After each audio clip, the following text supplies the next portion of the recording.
달빛 아래 사연 한수 채널 구독자 여러분, 오늘도 시청해주셔서 감사합니다. 행복하고 즐거운 시간 되시길 바라며 오늘의 사연 시작하겠습니다. 초겨울 찬바람이 부는 밤, 군부대 위병소 앞에서 벌어진 일이었습니다. 윤하진 하사는 경례를 마치고 휴가를 마친 장병들의 신분증을 확인하고 있었습니다. 숨을 내쉴 때마다 하얀 입김이 피어오르고 철무늬 붉은 경계등이 규칙적으로 깜빡였죠. 손이 시린 건 어쩔 수 없었지만 하진은 늘 그랬듯 단정한 목소리를 유지했어요. 군복깃을 바로 세우고 허리를 곧게 펴고 매서운 바람에도 흔들리지 않는 자세로 서 있었습니다. 밤 10시가 넘어가는 시간, 마지막 휴가 복귀 차량이 들어올 시간이었어요. 다음 분 신분증 주세요. 하진의 목소리는 차분했습니다. 장병 한 명이 신분증을 건네며 경례했고 하진은 꼼꼼히 확인한 뒤 돌려주며 답례했죠. 이 일을 수십 번, 수백 번 반복해왔기에 몸에 배인 동작이었어요. 그 순간 검은 승합차 한 대가 위병소 앞 인도에 턱하고 비정상적으로 멈춰 섰어요. 브레이크 소리가 거칠게 울렸고 엔진이 부르릉거리며 진동을 일으켰습니다. 차체가 흔들리며 완전히 정차했죠. 하진은 본능적으로 그쪽을 바라봤어요. 뭔가 이상했습니다. 일반 차량이 이렇게 위병소 바로 앞에 정차하는 경우는 거의 없었거든요. 창문이 스르르 내려가더니 금목걸이에 문신이 가득한 남자가 비죽 얼굴을 내밀었습니다. 목과 팔뚝까지 새겨진 문신이 가로등 불빛에 선명하게 드러났어요. 담배 연기가 차 안에서 밖으로 흘러나왔고 시큼한 술 냄새도 함께 풍겼죠. 야, 거기 아가씨. 여기 흡연구역 맞지? 목소리에는 조롱이 가득했습니다. 비웃음이 섞인 말투였죠. 하진은 자동적으로 대응했어요. 이런 상황, 군 생활 동안 한두 번 겪은 게 아니었으니까요. 민간인들 중에는 가끔 군인을, 특히 여군을 우습게 보는 사람들이 있었습니다. 여기는 군사시설 인근입니다. 일반인 분들은 저쪽 지정 구역으로 이동하셔야 합니다. 하진은 규정대로 정확하게 안내했어요.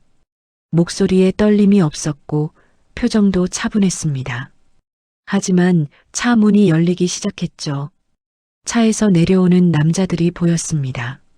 1명, 2명, 3명, 모두 5명이었어요. 장춘복, 마광식을 중심으로 한 조직폭력배들이 피식 웃으며 서로 눈을 주고받았습니다. 그들의 옷차림새, 걸음걸이, 표정 하나하나에서 위협이 묻어났어요. 가죽 점퍼를 입은 남자, 금반지를 여러 개 낀 남자, 목에 굵은 체인을 두른 남자. 모두 보통 사람들이 아니었죠. 장춘복이 위병소 안내판을 툭툭 치며 비웃었습니다. 야, 봤냐? 요즘은 여자가 군복 입고 명령까지 하네. 세상 참 좋아졌다, 안 그래? 주변 조폭들이 낄낄대며 웃었어요. 그 웃음소리가 밤 공기를 갈랐습니다. 마광식이 더 가까이 다가와 하진을 위아래로 훑어봤죠.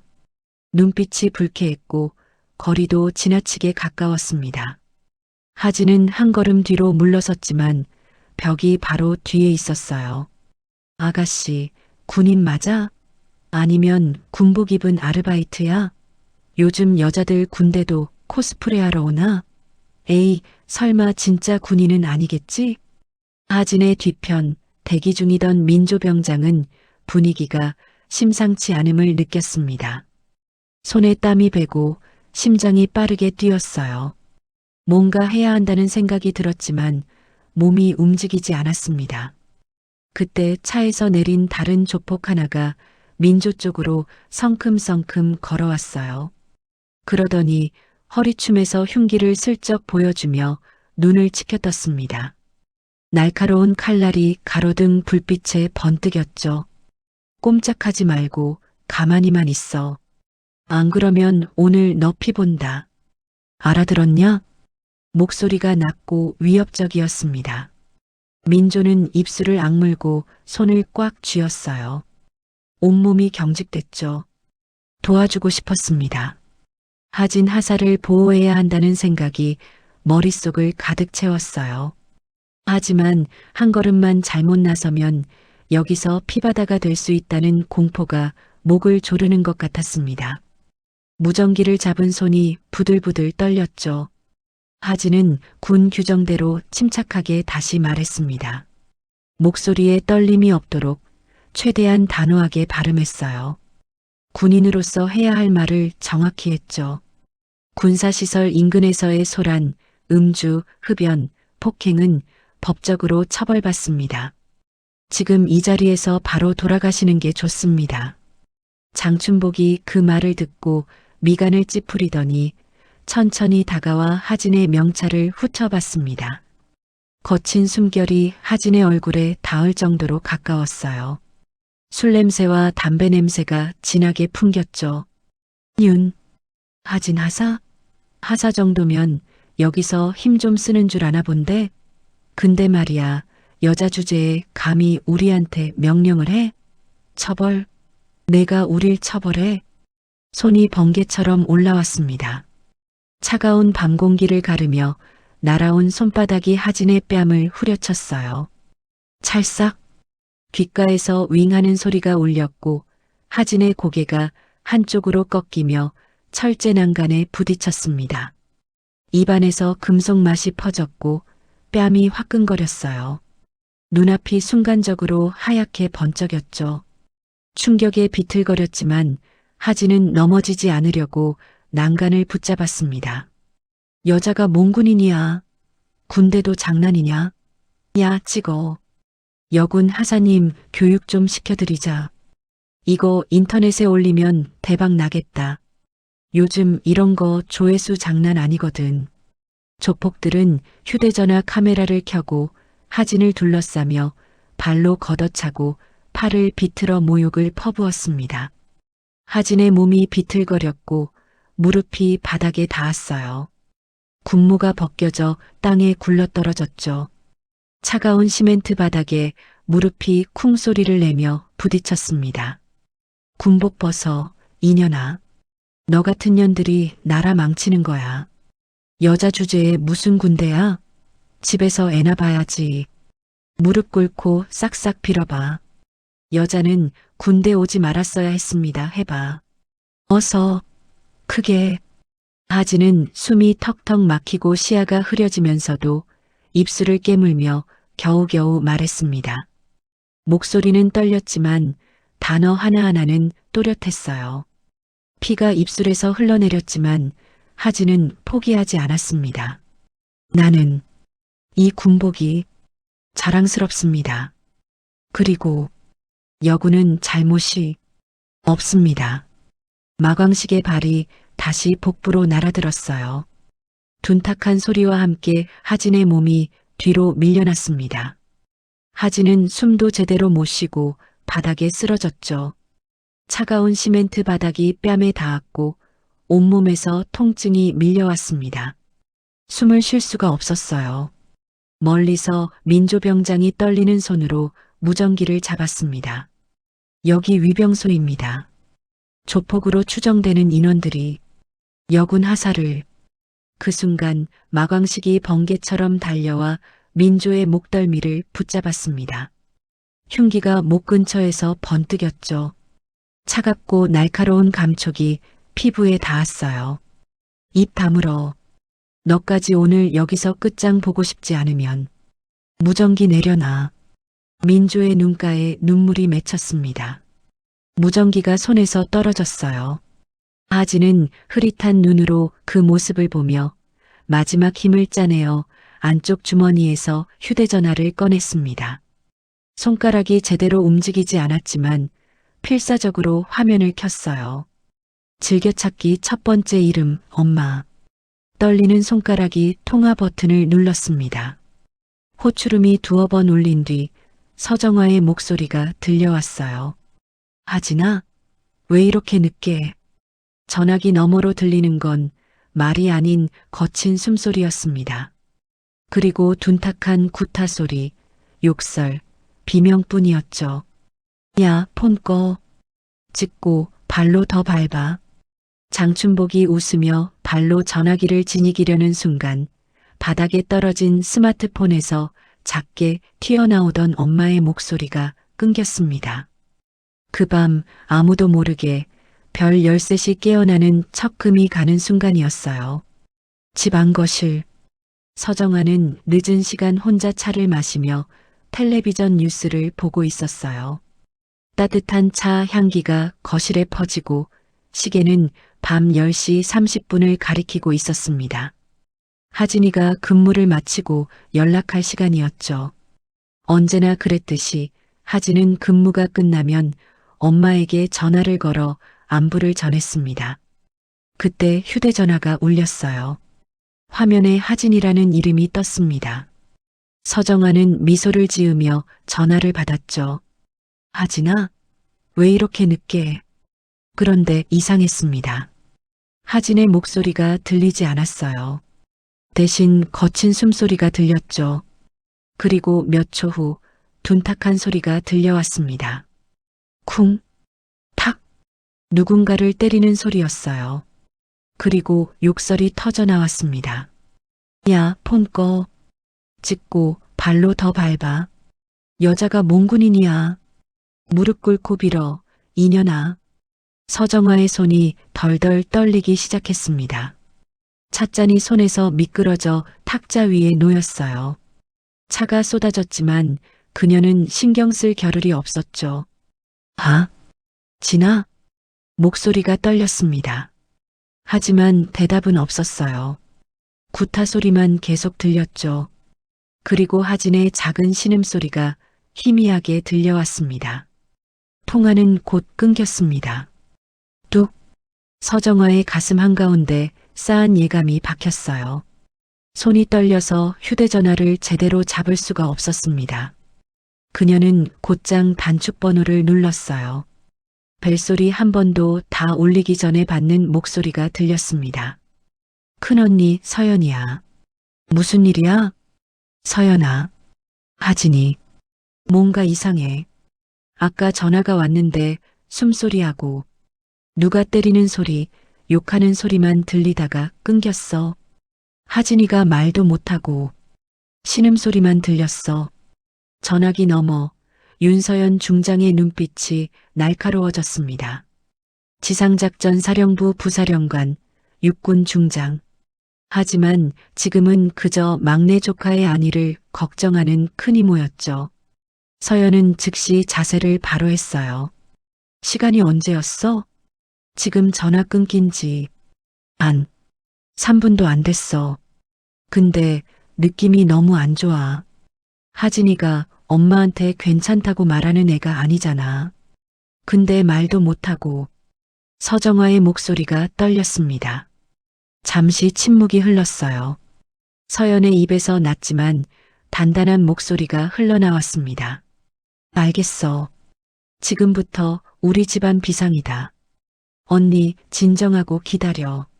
내가 지금 바로 확인할게. 서연은 곧장 군 전용 암호화 회선을 열었습니다. 손가락이 빠르게 키패드를 눌렀어요. 몇 초 만에 연결이 됐죠. 정설 언니, 태림 언니 연결해줘. 긴급이야. 잠시 후 화면에 두 여성의 얼굴이 떴습니다. 한 명은 특수전사령부 부사령관 윤정설 중장, 또 한 명은 합동군사안보실 차장 윤태림 중장이었어요. 둘 다 아직 집무실에 있었습니다. 이 시간에 무슨 일이야? 서연아, 표정이 심상치 않은데? 서연아, 뭔가 큰일 났어? 서연이 짧게 상황을 설명했습니다. 목소리가 단호했어요. 하진이가 위병소 근처에서 근무 중이었어. 방금 엄마한테 전화했는데 구타, 욕설, 소란 소리만 들리다가 끊겼어. 통신 기록 확인해 보니 기지 주변 민간 통화량도 이상하게 튀었어. 감시 카메라 돌려보는 중인데 이거 냄새가 좋지 않아. 정설의 얼굴이 굳어갔습니다. 눈빛이 차가워졌죠. 여군 막내 조카가 근무 중인 위병소 앞에서 구타 소리, 욕설, 그리고 전화 끊김? 이건 거의 확실하게 조직폭력배나 비인가 무장 세력이야. 일반 시비가 아니라고. 태림이 컴퓨터 앞에서 빠르게 키보드를 두드렸습니다. 손가락이 키보드 위를 날아다녔어요. 모니터에 여러 화면이 떴습니다. 위병소 인근 도로 감시 화면 확보했다. 검은 승합차 한 대, 번호판 식별 가능해. 차에서 내린 남자들 다 문신해. 군과 아무 관련 없는 얼굴들이야. 지금, 잠깐만.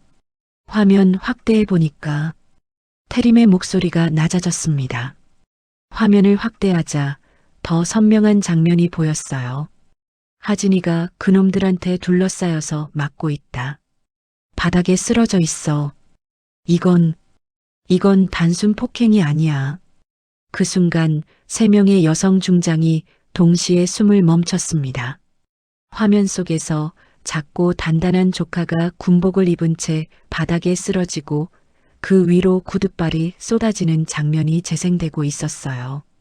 하진의 군모가 바닥에 굴러떨어지는 모습도 보였습니다. 정설 중장의 목소리가 낮게 깔렸어요. 얼음장처럼 차가웠습니다. 저것들이 감히 우리 집 막내를 건드렸다고? 군복 입은 우리 막내를? 서연이 말했습니다. 목소리에 분노가 배어 있었죠. 지금부터 우리 집안 이름으로 비상 소집 건다. 별 10셋, 전원 각자 위치에서 대기해. 이건 단순한 폭행 사건이 아니다. 이건 군에 대한 도전이야. 태림이 곧바로 군 내부 비상망을 열었습니다. 손가락이 다시 빠르게 움직였어요. 지금부터 위병소 인근 폭력 사태를 국가안보 위협 수준으로 격상한다. 특수전, 헌병, 의무, 기동부대 전부 준비시켜. 단 외부의 우리 집안 관계는 공개하지 마. 이건 군의 일로 처리한다. 같은 시각 군단장인 둘째 언니 윤아영 소장은 막 회의를 마치고 집무실로 돌아가는 중이었습니다. 휴대전화가 진동했어요.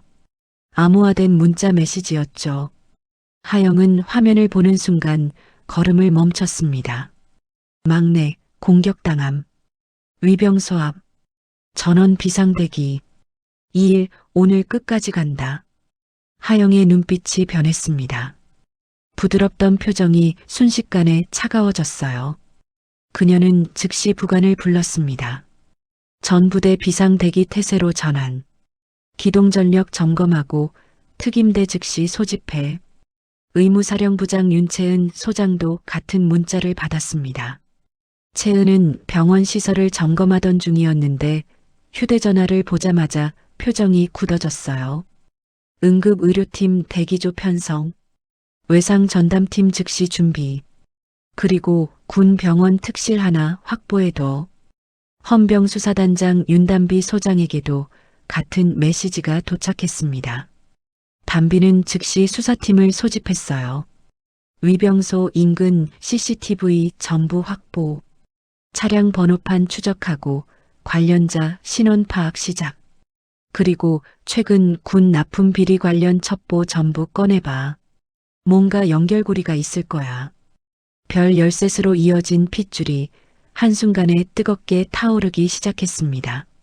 각자의 위치에서 각자의 방식으로 막내를 지키기 위한 움직임이 시작됐어요. 밤하늘의 별들이 하나둘 깨어나듯 여성 장성들이 움직이기 시작했습니다. 서연은 다시 전화기를 들었어요. 정희수 준장 연결해줘. 잠시 후 특임여단 여군 준장 정희수의 목소리가 들렸습니다. 중장님, 정희수입니다. 정 준장, 긴급 작전이야. 위병소 인근 조직폭력배 소탕 작전이다. 현장 지휘는 정 준장이 맡아. 대상은 우리 집 막내딸을 짓밟은 놈들이야. 정희수는 잠시 말을 잃었습니다. 그러다가 단 한마디만 뱉었어요. 명심하겠습니다. 이 일 깨끗하게 정리하겠습니다. 그놈들 한 명도 놓치지 않겠습니다. 그 순간 부대 곳곳에서 경보음이 울렸습니다. 특임대원들이 장비를 챙겨 차량으로 뛰어나갔어요. 밤하늘 아래 군 차량들이 일제히 출동하기 시작했습니다. 군단 지휘통제실 윤하영 소장은 아직 근무복을 벗지도 못한 채 암호 전화기를 귀에 대고 있었어요. 지휘통제실 안은 긴장감으로 가득했습니다. 여러 모니터에는 실시간으로 전송되는 영상들이 떠 있었고 참모들이 긴급히 소집되어 자리를 채우고 있었죠. 하영아, 언니야. 하진이가 조폭들한테 맞고 쓰러진 영상 확인했다. 서연의 목소리가 낮게 떨렸습니다. 분노를 억누르고 있는 게 느껴졌어요. 위병소 앞이야. 군 울타리 코앞. 여군 하사라는 이유로, 군복 입었다는 이유로 조롱하고 폭행하고 촬영까지 하고 있다.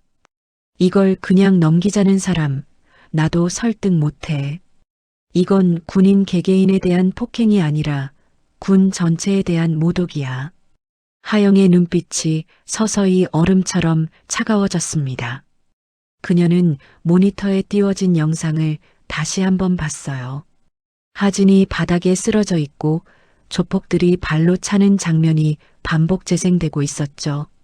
군무가 바닥에 굴러떨어지고 하진이 그걸 보며 눈물을 흘리는 모습까지 선명했습니다. 언니, 지시 내려줘. 군단 기동전력 얼마든지 쓸 수 있어. 지금 당장이라도 출동 가능해.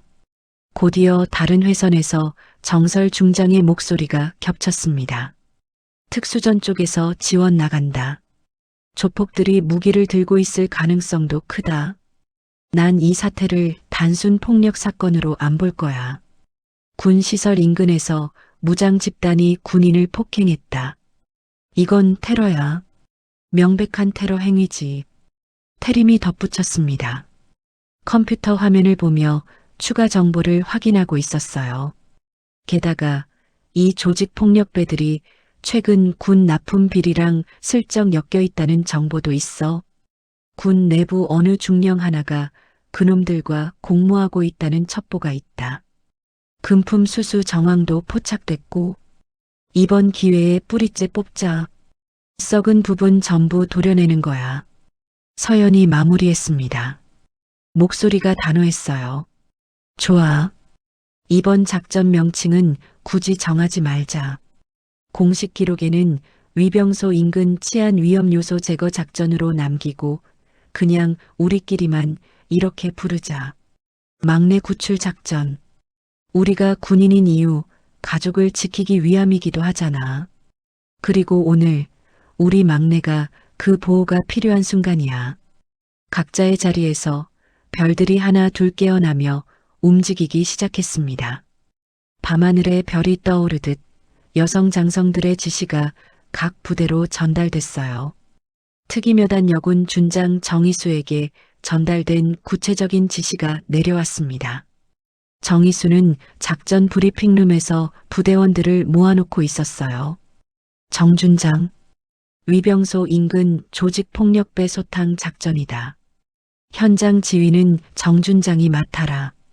대상은 우리 집 막내딸을 짓밟은 놈들이다. 하지만 이건 사적인 복수가 아니야. 군의 명예를 지키는 작전이지. 정희수는 잠시 말을 잃다가 단 한마디만 뱉었어요.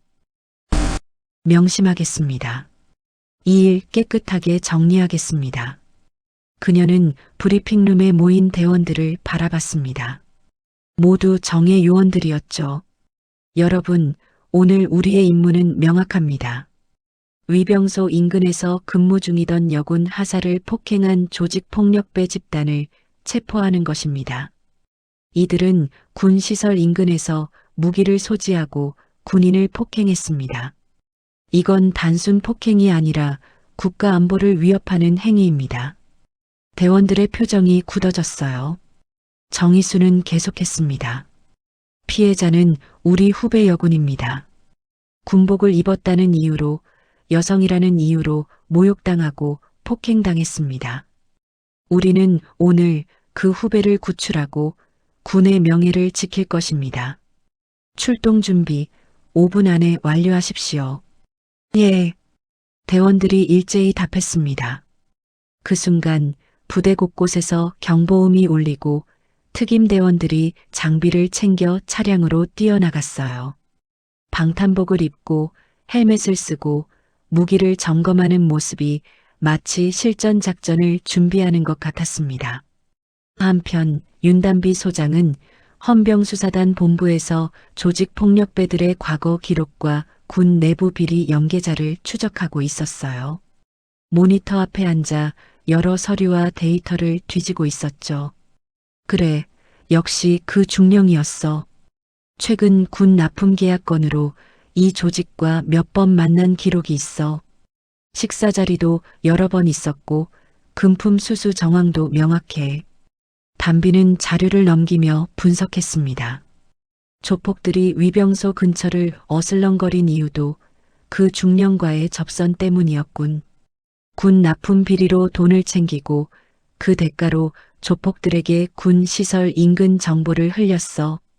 이건 명백한 직무유기이자 국가안보 위협 행위야. 단비는 이를 악물었습니다. 옆에 있던 수사관이 물었어요. 소장님, 어떻게 할까요? 조직폭력배만 잡는 게 아니라 군복 입고 뒤에서 그놈들한테 힘 실어준 썩은 군 간부까지 오늘 전부 묶어서 끝내자. 체포영장 준비하고 증거자료 전부 확보해. 한 명도 빠져나가지 못하게 해. 같은 시각 의무사령부장 윤채은 소장은 군 병원에서 응급의료팀을 대기시키고 있었습니다. 의료진들이 긴급히 소집됐고 특실 하나가 준비됐어요.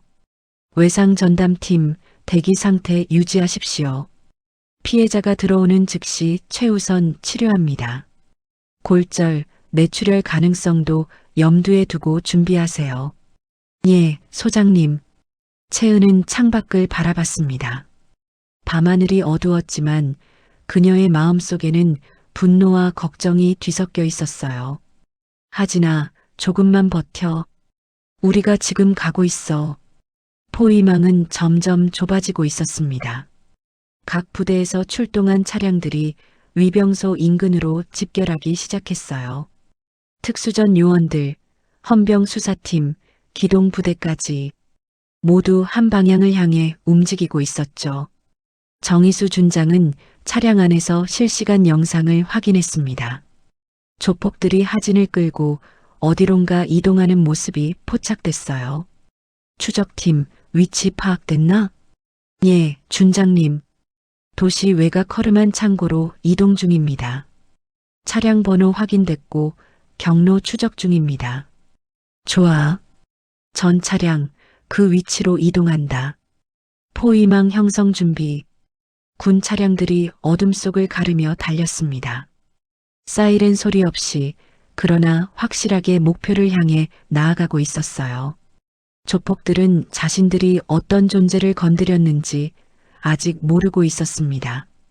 창고 안에서는 여전히 하진이 의자에 묶인 채 정신을 잃었다 깨기를 반복하고 있었어요. 조폭들은 담배를 피우며 비웃고 있었죠. 야, 이거 인터넷에 올리면 대박이다. 여군 코스프레녀 참교육 어때?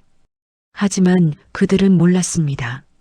지금 이 순간 별 13시 그들을 향해 다가오고 있다는 것을, 그리고 오늘 밤 그들의 인생이 완전히 끝날 것이라는 것을. 한편 조폭들은 이미 위병소 앞에서 떠나 도시 외곽 허름한 창고로 옮겨가고 있었습니다.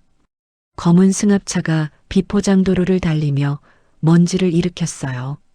차 안에서 장춘복이 비웃으며 말했죠. 야, 그 여군 말이야. 눈빛이 보통이 아니더라. 끝까지 버티려고 하던데. 근데 뭐 어쩌겠냐. 여자가 군복을 입었건 말건 오늘 우리한테 찍힌 이상 평범하게 집에 못 돌아가지. 마광식이 휴대전화로 영상을 확인하며 웃었습니다.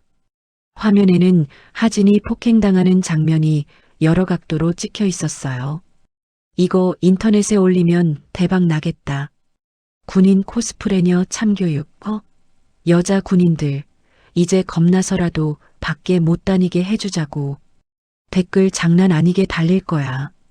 깊은 새벽, 낡은 창고 안입니다. 윤아진은 손이 뒤로 묶인 채 의자에 고정된 상태로 정신을 잃었다 깨기를 반복했어요. 머리가 앞으로 떨어졌다가 다시 뒤로 젖혀지기를 반복했죠. 입술이 터져서 피가 흘러내렸고 왼쪽 눈 주변이 부어올라 있었습니다. 장춘복이 담배를 피우며 비웃었어요. 담배 연기가 창고 안을 가득 채웠죠. 야, 그래도 군인이라고 끝까지 버티려고 하더라. 대단하긴 하네. 근데 그게 무슨 소용이야? 여기서 누가 구해주러 오겠어? 마광식이 하진의 뺨을 손바닥으로 툭툭 쳤습니다. 야, 일어나. 아직 안 끝났어. 우리가 원하는 거 다 할 때까지는 못 가.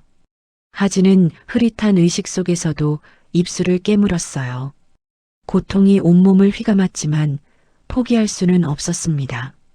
군복을 입은 자신이 여기서 굴복하면 모든 여군들이 조롱당할 거라는 생각이 들었죠. 그 말을 들은 순간 문 쪽에서 낮고 무거운 발소리가 들려왔습니다. 쿵, 쿵, 쿵. 규칙적이면서도 위협적인 소리였어요. 조폭들이 고개를 돌렸습니다. 창고 문이 닫혀 있었지만 밖에서 뭔가 움직이는 기척이 느껴졌죠. 야, 뭐야? 누가 왔나? 설마 경찰? 아니면 그냥 지나가는 사람? 창고 밖 사방으로 군 차량들이 포진해 있었습니다.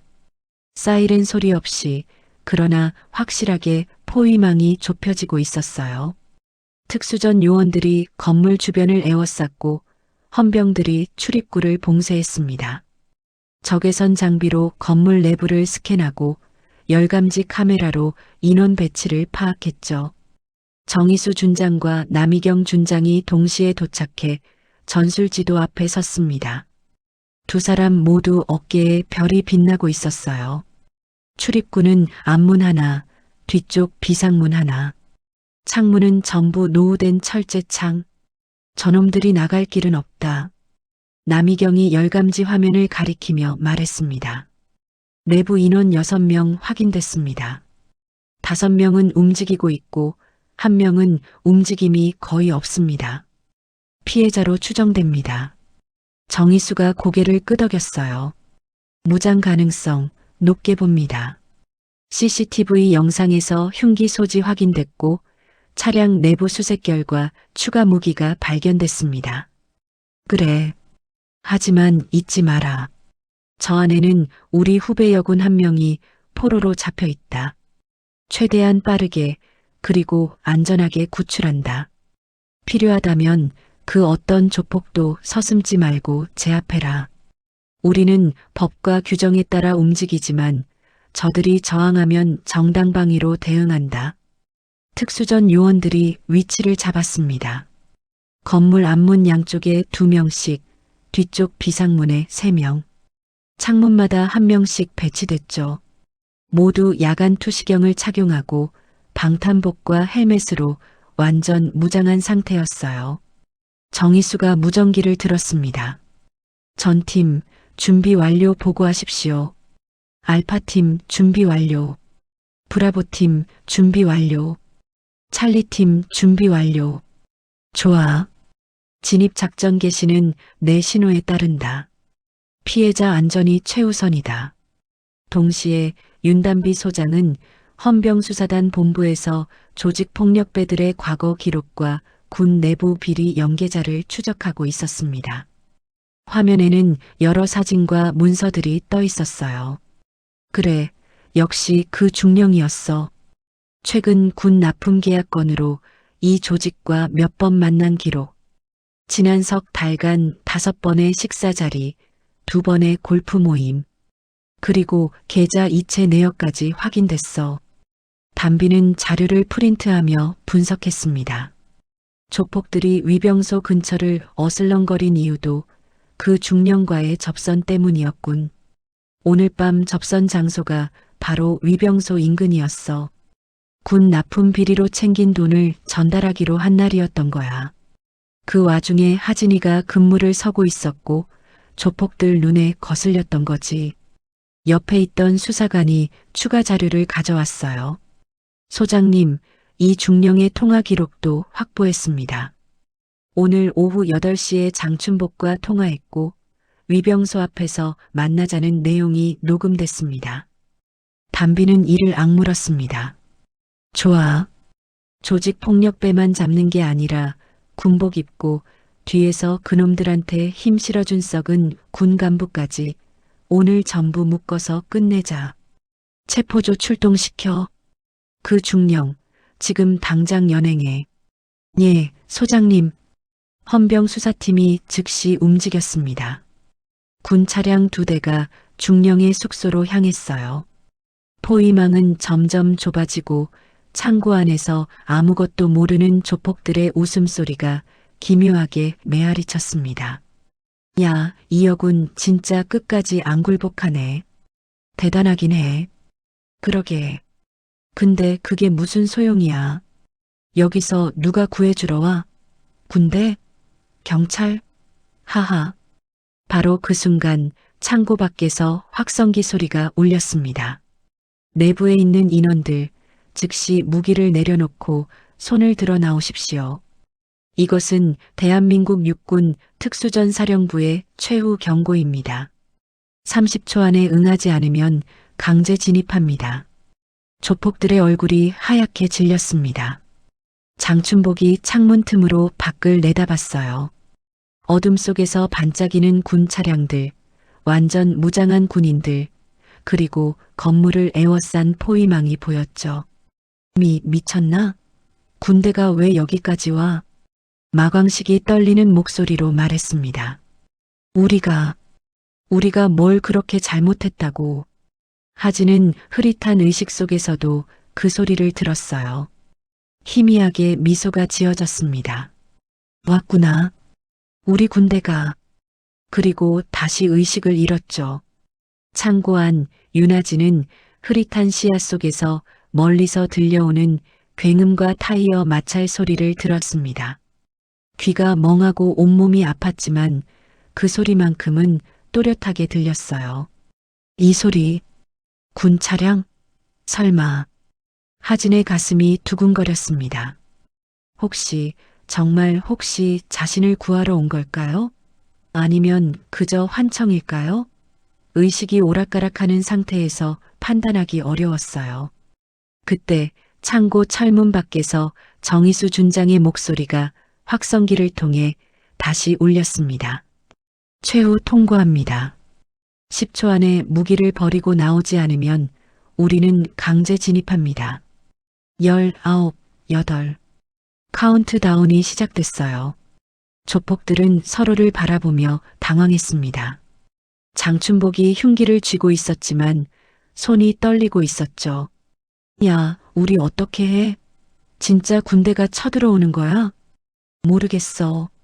우리가 군인 1명 때렸다고 이렇게까지 올 일이야? 765. 정희수 준장은 살짝 미소를 지으며 조용히 손짓했습니다. 강하게 보여도 법적 절차는 지켜야지. 우리는 군인이니까. 4, 3, 2, 1. 진입. 문이 빠르게 열렸습니다. 쾅. 특수전 요원들이 규칙적으로 그러나 빠르게 진입했어요. 훈련된 동작으로 건물 내부를 순식간에 장악했습니다.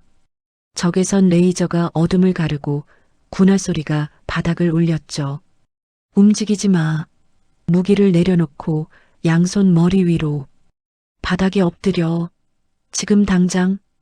조폭들은 순간 얼어붙었습니다. 완전 무장한 군인들이 사방에서 진입하는 모습에 넋을 잃었어요. 마광식이 욕을 내뱉으며 의자를 걷어찼습니다. 뭐야 이게. 우리가 뭘 그렇게 잘못했는데. 그까진 여군 하나 좀 혼내준 게 뭐가 대수라고. 그 말이 끝나기도 전에 정희수 준장이 앞으로 나섰습니다. 단정한 머리, 단단한 눈빛, 어깨 위 반짝이는 별 하나. 그녀의 존재감이 창고 안을 가득 채웠어요. 그 여군 하나는 대한민국 육군 하사다. 그리고 우리 군이 지켜야 할 전우이자 우리 모두의 후배다. 정희수의 목소리는 차갑고 단호했습니다. 마광식이 뭔가 말하려 했지만 그녀가 손을 들어 제지했어요. 잠시 숨을 고르고 정희수는 더 낮은 목소리로 덧붙였습니다. 그리고 내게 작전을 지시한 분들의 막내딸이기도 하다. 하지만 그건 중요하지 않아. 중요한 건 당신들이 군인을 폭행했다는 거야. 군복을 입은 사람을, 이 나라를 지키는 사람을 짓밟았다는 거지. 조폭들의 표정이 어리둥절해졌습니다. 막내딸? 무슨 소리지? 하지만 그들에게 생각할 시간은 주어지지 않았어요. 전원 체포, 무기 압수, 특수전 요원들이 신속하게 움직였습니다. 조폭들의 손에 수갑이 채워졌고 허리춤과 차량에 숨겨뒀던 흉기들이 모두 압수됐어요. 칼, 쇠파이프, 전기 충격기까지. 그리고 차량 안에서는 마약과 군 납품 관련 비밀 서류까지 발견됐습니다. 이거 봐. 역시 군 납품 비리랑 연결돼 있어. 이 서류들 전부 증거로 확보해. 남이경 준장이 서류를 넘기며 말했습니다. 윤아진은 풀린 줄에 손목이 쓸려 피가 배어나온 상태로 겨우 고개를 들었어요. 흐릿한 시야에 정희수 준장의 모습이 보였습니다. 별이 달린 어깨, 단정한 군복, 그리고 자신을 내려다보는 따뜻한 눈빛. 준장님, 목소리가 거의 나오지 않았습니다. 하지만 정희수는 그 작은 목소리를 들었어요. 그녀는 하진의 어깨에 손을 얹었습니다. 따뜻하고 단단한 손길이었죠. 수고했다, 하사. 끝까지 버텨줘서 고맙다. 이제부터는 우리가 할 일이다. 넌 이제 쉬어도 돼. 그 한마디에 하진의 굳어있던 눈동자에서 눈물이 왈칵 쏟아졌습니다. 참고 또 참았던 눈물이 터져나왔어요. 어깨가 떨렸고 흐느낌이 새어나왔습니다. 죄송합니다. 제가 더 잘 대응했어야 하는데. 정희수가 고개를 저었습니다. 아니야. 넌 최선을 다했어. 군복을 입은 사람으로서, 군인으로서 할 수 있는 모든 걸 다했어. 이제 우리가 나머지를 처리할게. 의무병들이 들어왔습니다. 들것을 들고 온 의무병들이 조심스럽게 하진을 옮겼어요. 손목과 발목의 상처를 응급 처치하고 산소 마스크를 씌웠습니다. 피해자 구조 완료. 즉시 군 병원으로 이송합니다. 골절 여부 확인 필요. 내부 출혈 가능성도 체크해. 하진은 들것에 실린 채 창고 밖으로 나왔습니다. 밖에는 수많은 군 차량과 군인들이 대기하고 있었어요. 불빛이 환하게 창고 주변을 비추고 있었죠. 하진은 그 광경을 보며 안도했습니다. 정말 왔구나. 우리 군대가. 앰뷸런스에 실리기 직전 하진은 다시 한번 정희수 준장을 바라봤어요. 정희수는 경례로 답했습니다. 그 모습을 본 하진도 힘겹게 손을 들어 답례했죠. 한편 체포된 조폭들은 헌병 차량에 실렸습니다. 장춘복이 저항하며 소리쳤어요. 우리 변호사 부를 거야. 이건 과잉 진압이라고. 군대가 민간인한테 이럴 수 있어? 담비 소장이 차량 옆으로 다가왔습니다. 그녀의 눈빛은 차가웠어요. 과잉 진압? 당신들이 군 시설 인근에서 무기를 소지하고 군인을 폭행했어. 이건 테러 행위야. 그리고 군 납품 비리 관련 증거까지 나왔어. 변호사? 좋아, 불러봐. 하지만 당신들은 오늘 이후로 한동안 햇빛을 못 볼 거야. 장춘복의 얼굴이 하얗게 질렸습니다. 마광식도 말을 잃었어요. 자, 이제 당신들 차례는 끝났어. 이제 당신들 뒤에서 조종하던 사람을 잡으러 가야지. 담비는 무전기를 들었습니다. 체포조, 중령 연행 완료했나? 예, 소장님. 지금 이송 중입니다. 좋아. 본부로 데려와. 조사 준비해. 조폭들이 실린 차량이 출발했습니다. 창고 앞에는 여전히 많은 군인들이 남아 증거를 수집하고 현장을 정리하고 있었어요. 정희수 준장은 하늘을 올려다봤습니다. 새벽이 밝아오고 있었죠. 막내를 지켰다. 이제 남은 건 썩은 뿌리를 뽑는 일이야. 그녀는 다시 무전기를 들었습니다. 서현 중장님, 정희수입니다. 피해자 구조 완료했습니다. 조폭 5명 전원 체포, 무기와 증거 자료 확보했습니다. 전화기 너머로 서연의 목소리가 들렸어요. 수고했어, 정준장. 하진이 상태는? 의식은 있습니다. 외상이 심하지만 생명에는 지장 없습니다. 지금 군 병원으로 이송 중입니다. 잘했어. 이제 2번째 단계로 넘어가자. 썩은 군복을 입은 놈을 처리할 시간이야. 예, 중장님. 밤하늘이 서서히 밝아오고 있었습니다. 하지만 별 13세 작전은 아직 끝나지 않았어요. 같은 시각 군 지휘부 별관 회의실입니다. 차가운 형광등 불빛이 회의실 전체를 환하게 비추고 있었어요. 벽에는 대한민국 국기와 육군기가 나란히 걸려 있었고 테이블 위에는 여러 서류와 증거 자료들이 쌓여 있었습니다. 별들이 새겨진 의자에 윤서연 중장, 윤정설 중장, 윤태림 중장, 윤하영 소장, 윤채은 소장, 윤담비 소장이 차례대로 들어섰습니다. 한 명 한 명 들어설 때마다 회의실의 분위기가 무거워졌어요. 어깨 위의 별들이 형광등 불빛에 반짝였죠. 정면에는 수갑이 채워진 채 앉아있는 한 명의 중령이 있었습니다. 군복은 여전히 반듯했지만 얼굴은 창백했고 눈빛은 이미 흔들리고 있었어요. 이마에는 식은땀이 맺혀 있었고 손이 미세하게 떨리고 있었습니다. 서연이 자리에 앉으며 말했습니다. 윤담비 소장, 보고해. 담비가 서류를 넘기며 조용히 말했어요. 목소리는 차분했지만 단어 하나하나에 분노가 배어 있었습니다. 이 중령은 군 납품 계약을 빌미로 장춘복 일당에게 특혜를 주고 대신 금품과 향응을 여러 차례 제공받았습니다. 지난 6개월간 총 11차례의 만남이 확인됐고 계좌 이체 내역도 확보했습니다. 총액은 2,500만 원 상당입니다. 담비는 사진 자료를 테이블 위에 펼쳤어요. 중령과 조폭들이 함께 식사하는 사진, 골프장에서 찍은 사진, 술집에서 찍은 사진들이었습니다. 오늘 위병소 인근 접선도 바로 이 중령이 잡아준 자리입니다. 장춘복 일당이 군 납품 대금 일부를 전달하기로 한 날이었어요. 그 와중에 근무 중이던 여군 하사가 눈에 거슬린다고 놈들이 공개 조롱과 폭행까지 저질렀습니다. 이 중령은 그 시간에 근처 카페에서 대기하고 있었습니다. 정설이 사진을 들어 올리며 물었습니다. 대기하고 있었다고? 그럼 위병소 앞에서 무슨 일이 벌어지는지 알고 있었을 가능성이 높다는 거네? 예, 중장님. 통화 기록을 보면 폭행이 일어나는 시간대에 장춘복과 3차례 통화했습니다.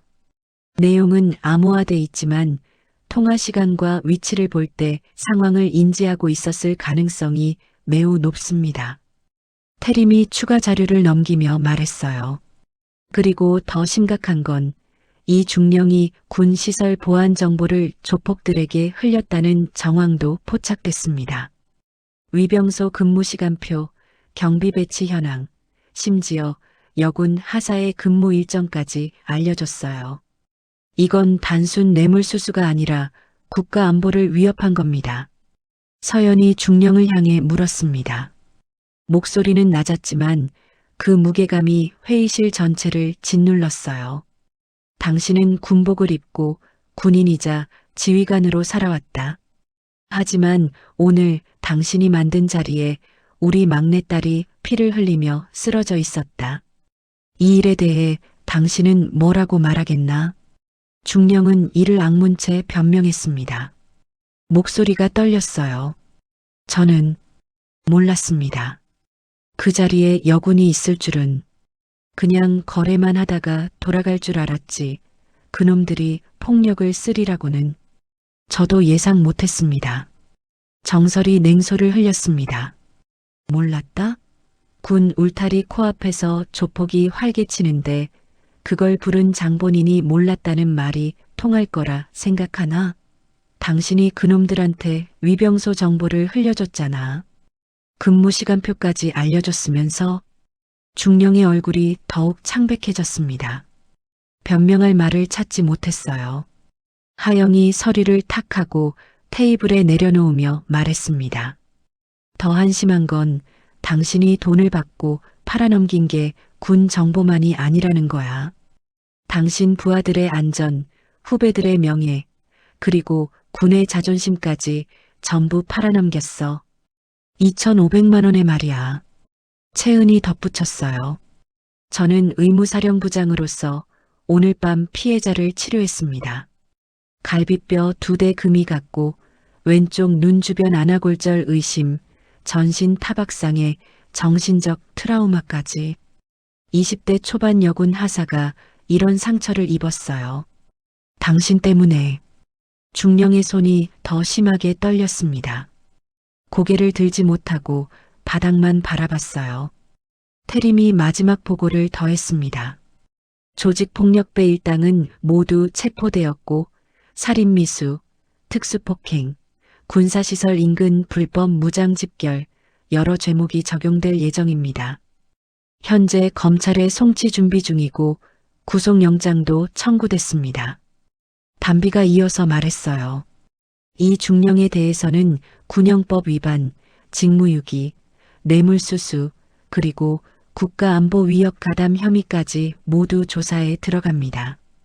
군사법원에 송치될 예정이고 징역형은 물론 전역 후에도 민간법정에서 추가 처벌을 받게 될 겁니다. 서연이 조용히 말했습니다. 회의실 안의 모든 시선이 그녀에게 집중됐어요. 좋다. 군복을 욕보인 사람은 군의 이름으로 심판한다. 그리고 우리 막내딸을 짓밟은 놈들은 법의 이름으로 심판한다. 이 원칙은 변하지 않는다. 그녀는 중령을 똑바로 바라봤습니다. 당신은 오늘부터 군인이 아니다. 군복을 입을 자격을 스스로 포기했어. 계급장을 떼고 군복을 벗어라. 당신은 이 순간부터 군법 위반자일 뿐이다. 헌병 2명이 들어와 중령의 어깨에서 계급장을 떼어냈습니다. 중령은 저항하지 못했어요. 그저 고개를 숙인 채 눈물을 흘렸습니다. 하지만 아무도 동정하지 않았죠. 끌고 나가. 중령이 헌병들에게 이끌려 회의실을 나갔습니다. 문이 닫히는 소리가 회의실에 울렸어요. 그 말에 회의실 공기가 완전히 바뀌었습니다. 그동안 쌓아두었던 분노가 하나씩 풀려나가는 순간이었어요. 정설이 한숨을 내쉬며 말했습니다. 썩은 부분을 도려냈어. 이제 치유할 시간이야. 하영이 고개를 끄덕였습니다. 하진이는 지금 어때? 채은이 답했어요. 안정됐어. 의식도 또렷하고 치료도 잘 받고 있어. 다만 정신적 충격이 크니까 심리 상담도 병행할 예정이야. 서연이 일어서며 말했습니다. 좋아. 그럼 이제 우리 막내한테 가자. 얼굴 좀 보고 와야지. 여성 장성들이 하나둘자리에서 일어났습니다. 어깨 위의 별들이 다시 한번 반짝였어요. 그들은 이제 전쟁터를 떠나 가족에게로 돌아가는 중이었습니다. 복도를 걸으며 태림이 조용히 말했어요. 우리가 좀 과했나? 정설이 고개를 저었습니다. 아니, 우리는 해야 할 일을 했을 뿐이야. 군인으로서 그리고 가족으로서. 서연이 덧붙였습니다. 오늘 우리가 움직인 건 하진이 때문만이 아니야. 이 나라 모든 여군들, 모든 군인들을 위해서였어. 오늘 이후로 아무도 군복을 우습게 보지 못할 거야. 그들은 군 병원을 향해 걸어갔습니다. 새벽 하늘이 점점 밝아오고 있었어요. 군 병원 특실. 흰 천장 아래 팔과 다리에 붕대를 감은 윤아진이 천천히 눈을 떴어요. 처음 보이는 건 새하얀 천장이었고 소독약 냄새가 코끝을 스쳤습니다. 몸을 움직이려 하자 온몸에서 통증이 밀려왔지만 아까보다는 훨씬 나았어요. 진통제가 효과를 발휘하고 있었죠. 눈을 뜨자마자 보이는 건 침대 옆에 앉아 있는 엄마 서정아였습니다. 엄마는 하진의 손을 꽉 잡은 채 눈물을 흘리고 있었어요. 얼굴이 퉁퉁 부어 있었고 밤새 울었다는 게 한눈에 보였습니다. 엄마. 하진의 작은 목소리에 서정아가 화들짝 놀라며 고개를 들었어요. 하진아, 정신 차렸니? 어디 아픈 데 없어? 의사 선생님 부를까? 괜찮아. 이 정도는. 하진이 희미하게 웃으려 했지만 입술이 터져서 웃을 수가 없었습니다. 그때 문 근처에서 조용히 서 있던 윤하영 소장과 윤채은 소장이 보였어요. 하진은 멍한 눈으로 별이 달린 어깨를 보고 깜짝 놀랐습니다. 침대에서 일어나려고 했지만 채은이 재빨리 다가와 말렸어요. 움직이지 마. 갈비뼈 금 갔어. 함부로 움직이면 더 다칠 수 있어. 언니들, 여기 왜? 아니, 소장님들께서 왜? 하진은 당황했습니다. 자신 같은 하사를 소장급 장성들이 찾아올 이유가 없었으니까요. 서정아가 먼저 눈물을 훔쳤어요. 하진아, 너 우리 집안이 어떤 집안인지 모르고 군 생활한 거 아니잖아. 엄마가 말 안 했어도 넌 알고 있었잖니. 하진은 입술을 깨물었습니다. 그렇습니다. 알고 있었어요. 엄마의 언니들, 이모들이 모두 고위 장성이라는 걸. 하지만 그래서 더 말하고 싶지 않았던 거예요. 알았어. 엄마가 일부러 말 안 할 수가 없었겠지. 근데 나 정말 싫었어. 하진의 목소리가 떨렸습니다. 별 10셋 있는 집 막내딸이라서 편하게 군 생활한다고 누가 뒤에서 그렇게 말할까봐. 빽 있어서 진급했다고, 연줄 때문에 좋은 보직 받았다고 그런 말 들을까봐 너무 무서웠어. 눈물이 하진의 뺨을 타고 흘러내렸습니다. 그래서 일부러 더 혼나고 더 많이 뛰고 더 많이 참고 살았어. 그냥 평범한 하사 윤하진이고 싶었어. 아무 배경 없이 내 실력으로만 인정받고 싶었다고. 그 말을 들은 순간 문 밖에서 조용히 듣고 있던 윤서연, 윤정설, 윤태림 3명의 중장이 서로 눈빛을 주고받았습니다. 가슴이 먹먹해졌어요. 서연이 문을 열고 들어왔습니다. 하진은 더 놀랐어요. 중장님들까지 오신 거예요. 이모들, 다 오셨어요? 그래서 우리한테 도움 한번 안 청한 거냐, 막내? 서연의 목소리는 부드러웠지만 서운함이 묻어 있었습니다. 정설이 침대 옆으로 다가와 앉으며 장난스럽게 말했어요. 야, 너 우리 집안 사람 맞냐? 조폭한테 맞으면 맞은 대로 맞으면서 혼자 참을 생각만 했냐? 우리가 뭐하러 있는데? 태림은 살짝 웃으며 말했습니다.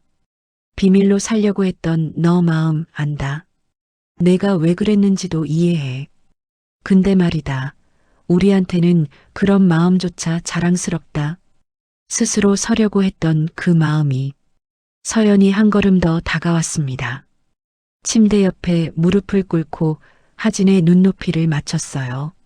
하진아, 우리가 별이 많은 건 권력 휘두르라고 있는 게 아니다. 이 별은 너 같은 후배, 너 같은 막내딸, 이 나라의 군복 입은 사람들을 지키라고 있는 거다. 서연의 눈빛이 진지했습니다. 오늘 내가 아니었어도 누군가가 저 조폭들에게 맞았다면 우리는 똑같이 움직였을 거야. 군복 입은 사람이 부당하게 폭행당했다면 그게 누구든 우리는 달려갔을 거라고. 하진의 눈에서 눈물이 주르륵 흘러내렸습니다. 근데 오늘은 내가 그 누군가가 된 거네요. 그래서 언니들이, 아니, 이모님들께서 더 빨리 오신 거고요. 엄마 서정아가 하진의 손을 잡았습니다. 따뜻한 손길이었어요. 그래, 내가 그 누군가라서 우리가 더 빨리 달려온 거다. 하지만 잊지 마라. 내가 아니었어도 우리는 움직였을 거야. 그게 우리 일이니까. 하영이 티슈를 건네며 말했어요. 그리고 너 위병소에서 끝까지 버텼다며?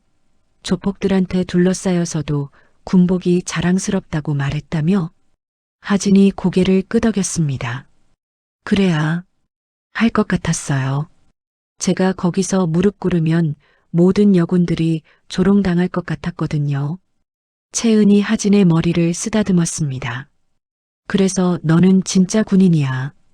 별이 많고 적고가 중요한 게 아니라 그 마음이 진짜 군인을 만드는 거지. 복도 끝에서 하민조 병장이 두 손을 모은 채 서 있다가 조심스럽게 문을 두드렸습니다.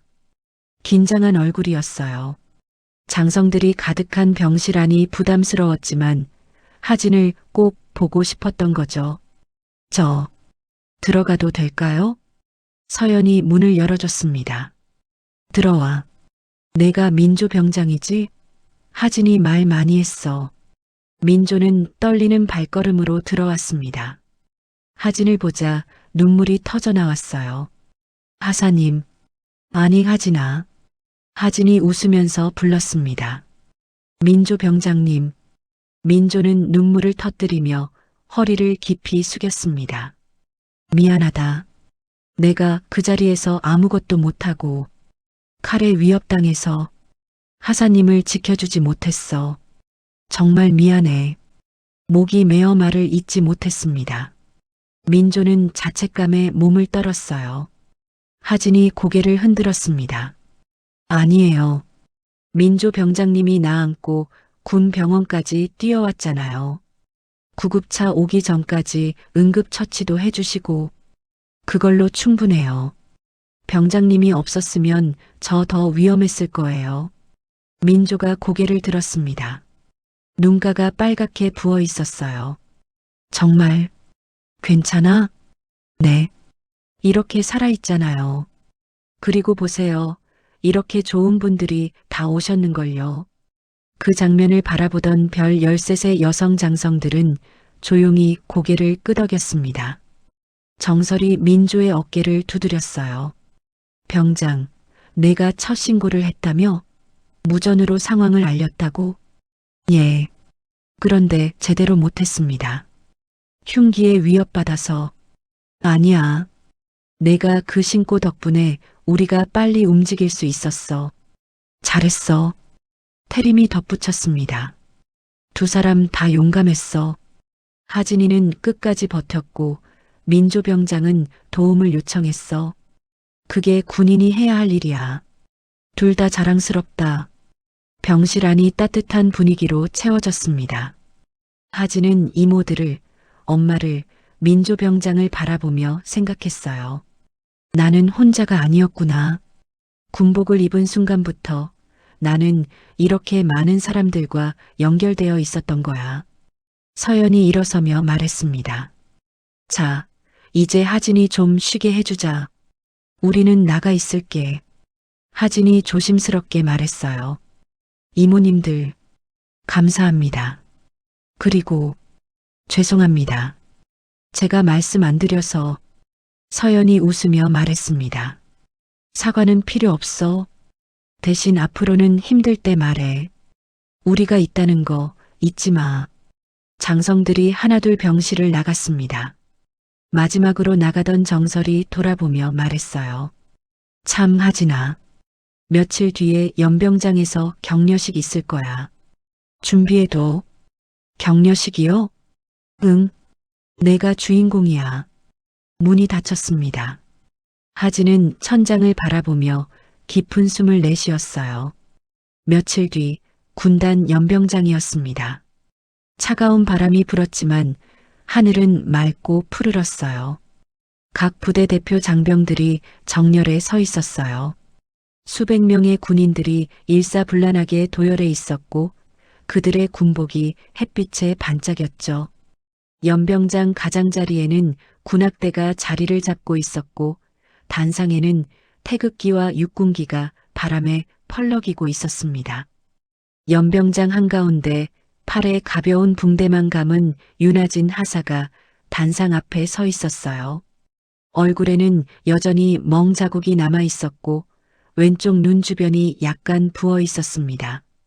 하지만 눈빛은 그 어느 때보다 또렷했어요.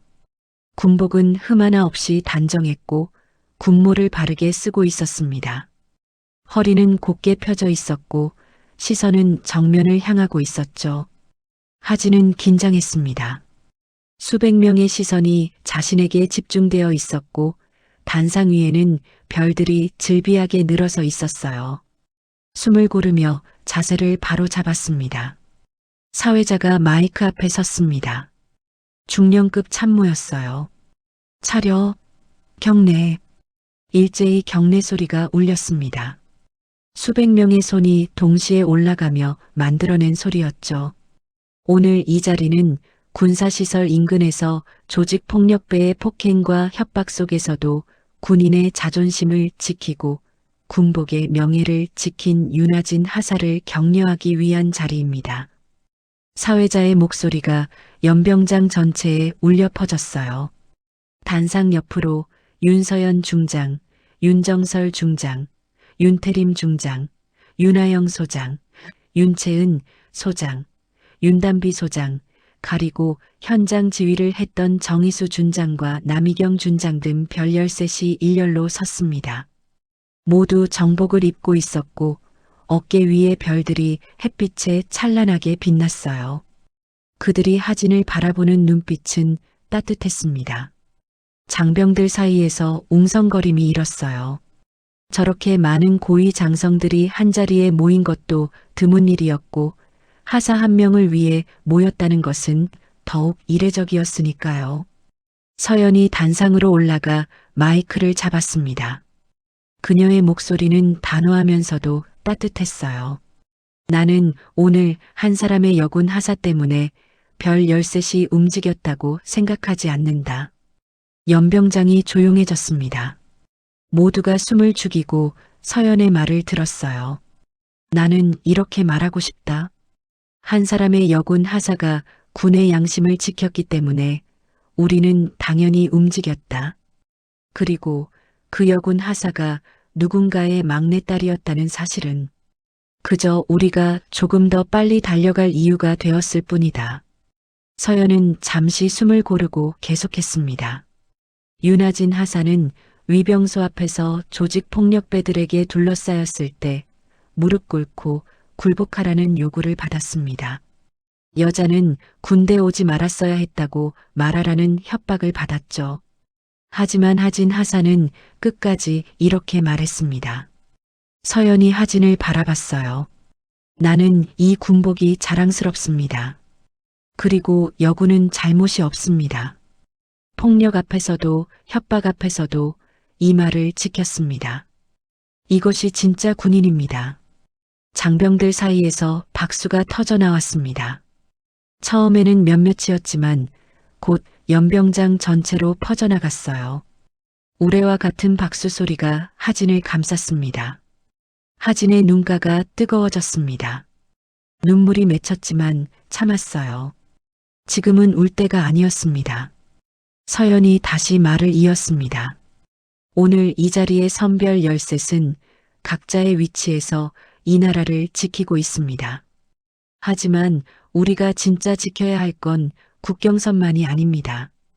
우리 후배들의 자존심, 군복의 명예, 그리고 이 나라를 위해 헌신하는 모든 군인들의 존엄성입니다. 박수가 다시 한번 터져 나왔어요. 정설이 앞으로 나섰습니다.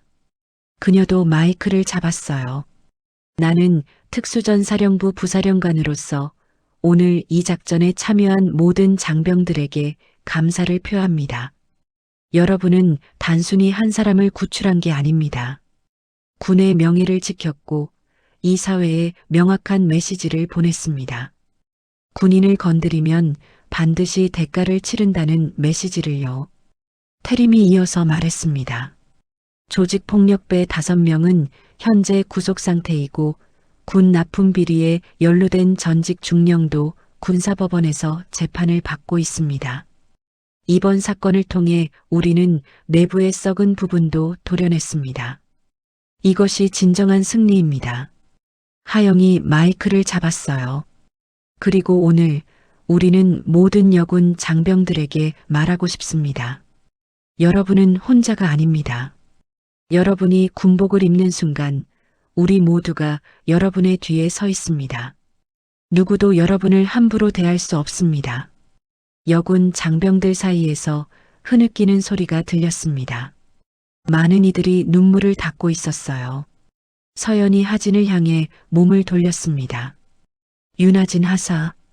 예. 하진이 또렷하게 대답했습니다. 목소리가 연병장 전체에 울려 퍼졌어요. 너는 조폭들에게 둘러싸인 상태에서도 군인의 명예를 지켰다. 여군이라서가 아니라 군인이라서 끝까지 버텼다. 그래서 오늘 별 13시 너에게 경례할 것이다. 그 순간 연병장 전체가 숨을 멈췄습니다. 바람 소리마저 멈춘 것 같았어요. 서연이 먼저, 그리고 정설, 태림, 하영, 채은, 담비, 희수, 미경까지 어깨 위 별이 일제히 반짝이며 윤하진을 향해 천천히 오른손을 올렸습니다. 경례. 별 13시 단 한 명의 여군 하사를 향해 거수 경례를 올렸습니다. 팔은 정확한 각도로 올라갔고 눈빛은 진지했어요. 그 모습은 장엄했습니다. 하진은 충격과 벅참 속에서 몸을 떨며 답례 경례를 했습니다. 손이 떨렸지만 최대한 정확하게 경례했어요. 눈물이 볼을 타고 흘러내렸지만 시선은 흔들리지 않았습니다. 순간 많은 장병들의 눈가가 붉어졌어요. 여기저기서 코를 훌쩍이는 소리가 들렸습니다.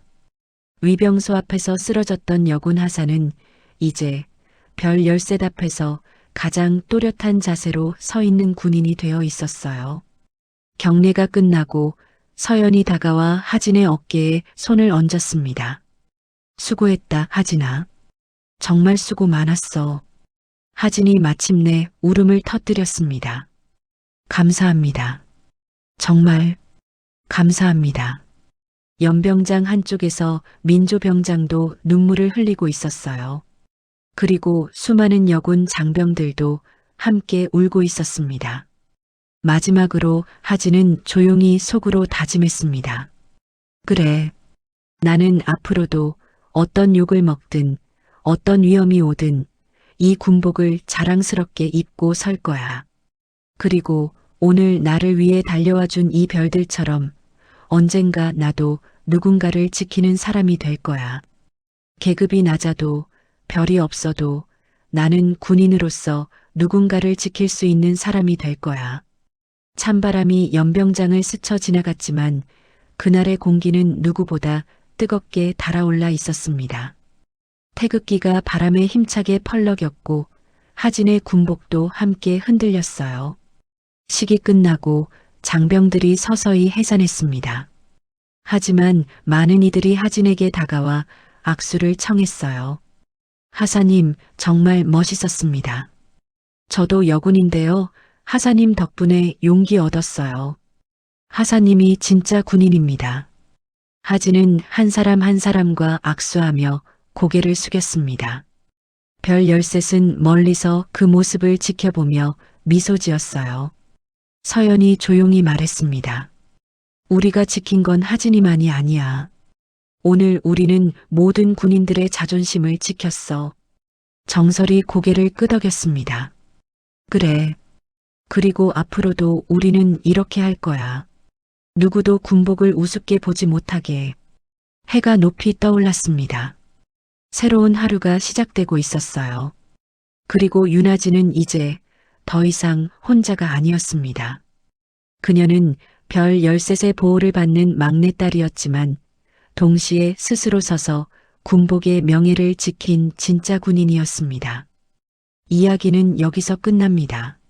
하지만 하진의 군 생활은 계속될 것이고 별 13은 앞으로도 이 나라의 군인들을 지킬 것입니다. 그것이 그들의 사명이니까요.